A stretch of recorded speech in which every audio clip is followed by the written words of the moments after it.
আজকে প্রচণ্ড রোদ উঠছে এবং প্রচণ্ড গরম, টেম্পারেচার মনে হয় 40 ডিগ্রি হবে।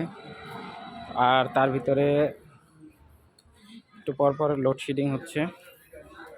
তো আজকে ডিসিশন নিলাম যে একটা চার্জার ফ্যান কিনি। আইপিএস নিতে চাইছিলাম, আরও কিছু জিনিস নিতে চাইছিলাম গরমের জন্য, যেহেতু এবার প্রচণ্ড গরম। বাট বাসা চেঞ্জ করবো, এই জন্য আর কি নেওয়া হচ্ছে না। আপনার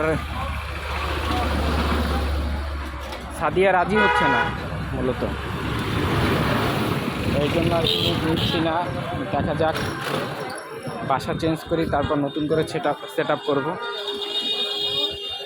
এখন যাচ্ছি বাসার সামনে, সেলের জন্য একটা চার্জার ফ্যান নেব।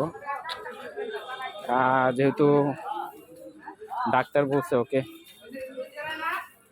ঠান্ডা এনভায়রনমেন্টে রাখতে হবে। আর সবাই জানেন বাচ্চাদের গরমের ঠান্ডাটা কতটা ভয়ানক।